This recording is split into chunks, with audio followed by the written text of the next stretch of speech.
ताथवडे पुनावळे परिसरात पुन्हा एकदा क्रिकेटचा जल्लोष रंगणार आहे। ताथवडे पुनावळे सोसायटी लीग 2025 म्हणजेच TPL 2025 ला परिसरातील नागरिकांकडून उत्स्फूर्त प्रतिसाद मिळालेला आहे।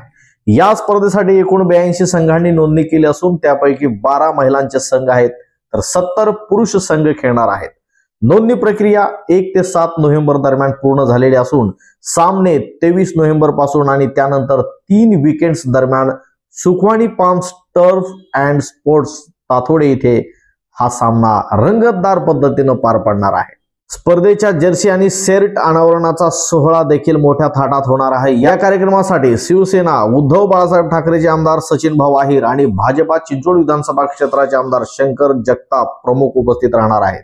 या लीग साठी विजेत्यांसाठी आकर्षक बक्षिसांची तरतूद करण्यात आली असून पुरुष गटासाठी पहिलं बक्षीस आहे 99,999 तर महिलांसाठी पहिलं बक्षीस आहे 55,555 अशी बक्षिसे ठेवण्यात आलेली आहेत। याशिवाय सर्वोत्तम फलंदाज, गोलंदाज, क्षेत्ररक्षक आणि प्लेयर ऑफ द टुर्नामेंट यासाठी देखील विशेष बक्षिसे जाहीर करण्यात आलेली आहेत। या स्पर्धेचं आयोजन चेतन अण्णा पवार स्पोर्ट्स फाउंडेशन तर्फे करण्यात आलं असून फक्त ताथवडे आणि पुनावळे येथील नोंदणीकृत सोसायट्यांसाठीच ही मोफत स्पर्धा सर्वांसाठी खुली असणार आहे। क्रिकेटचा थरार, मैत्रीचा उत्सव आणि क्रीडा मनाचा गौरव हे सगळं एकत्र पाहायला मिळणार आहे TPL 2025 मध्ये। याच संदर्भात चेतन अण्णा पवार काय म्हणतात ते पाहूयात। ताथवडे व पुनावळे चे ऋणानुबंध ज्याप्रमाणे पूर्वी होते, आता वाढत्या शहरीकरणामुळे आणि वाढत्या लोकवस्तीमुळे नवनवीन सोसायटी निर्माण झालेल्या आहेत। या सोसायटींमध्ये देखील ताथवडे पुनावळेचं खेळीमेळीचं वातावरण राहावं यासाठी मी व माझ्या मित्र परिवाराने केलेला हा एक छोटासा प्रयोग आहे। TPL म्हणजे ताथवडे पुनावळे प्रीमियर लीग च्या माध्यमातून आम्ही या ठिकाणी या स्पर्धेचं आयोजन केलेलं आहे।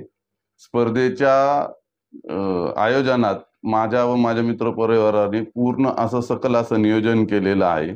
स्पर्धेसाठी ताथवडे पुनावळे मधील एकूण 82 सोसायटींनी या ठिकाणी सहभाग नोंदवलेला आहे। त्यापैकी 12 संघ हे महिला संघ असून 70 संघ हे पुरुषांचे संघ आहेत। एका सोसायटी मधनं फक्त एकच संघ खेळवला जाणार आहे। त्यामध्ये अनेक म्हणजे त्याचे नियोजन करताना खरं तर मी माझ्या मित्र परिवाराचा धन्यवाद देतो की एका सोसायटीमध्ये अनेक चांगले चांगले खेळाडू असतात, अनेक चांगले चांगले ABCDE अशा अनेक विंग असतात आणि ह्याच्यातनं प्लेयर चॉईस करायचे म्हणजे अर्थातच सगळ्यांसाठी ती कठीण परिस्थिती असते आणि ह्याच्यातूनही जे खेळाडू खेळायला येणार ते निश्चितच सर्व खेळाडू हे चांगले खेळ खेळणारे असणार आहेत। त्यामुळे स्पर्धेचं वेळ आणि स्पर्धा ही खरंच पाहण्यासारखी असणार आहे। या स्पर्धेचे पारितोषिक कशा पद्धतीने असणार? या ठिकाणी आम्ही प्रथम बक्षीस हे 99,999 पुरुषांसाठी, सेकंड प्राइज हे 77,777 व थर्ड प्राइज हे 55,555 रुपये हे ठेवलेले आहे। तसेच महिला विजेत्या संघांसाठी प्रथम पारितोषिक हे 55,555, सेकंड पारितोषिक हे 33,333 तर थर्ड पारितोषिक हे 22,222 हे असणार आहे।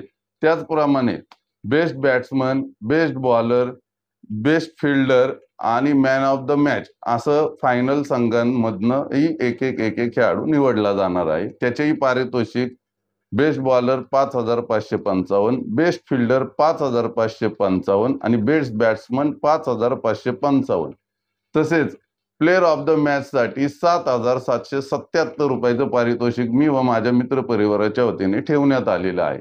त्याचाच एक छोटासा भाग म्हणून 15 तारखेला शनिवारी सुखवानी पाम्स येथे आम्ही जर्सी सेरेमनीचं ओपनिंग ठेवलेलं आहे। तर माझी सर्वांना विनंती आहे की आपण त्या ठिकाणी सर्वांनी आपला वेळात वेळ काढून त्या ठिकाणी जर्सी सेरेमनीच्या कार्यक्रमाला उपस्थित राहावं।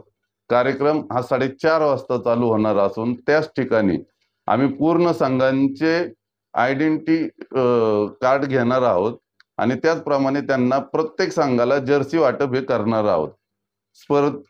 जर्सी सेरेमनीसाठी उद्घाटनाच्या जर्सी सेरेमनीच्या कार्यक्रमाला आमचे नेते आमदार माननीय सचिन भाऊ आहिर, तसेच चिंचवड विधानसभेचे आमदार माननीय शंकर शेठ जगताप, तसेच मावळ लोकसभा मतदारसंघाचे संघटक माननीय संजोग भाऊ आगरे पाटील, पिंपरी चिंचवड शहराचे भाजपचे अध्यक्ष माननीय शत्रुघ्न भाऊ काटे, राष्ट्रवादीचे नेते माननीय विठ्ठल नाना काटे, तसेच आमचे भोरवेल्लाचे माजी आमदार माननीय संग्राम भाऊ थोपटे व भोरवेल्लाचेच आमदार माननीय शंकर भाऊ मांडेकर, त्या सर्वांची त्या कार्यक्रमाला उपस्थिती राहणार आहे.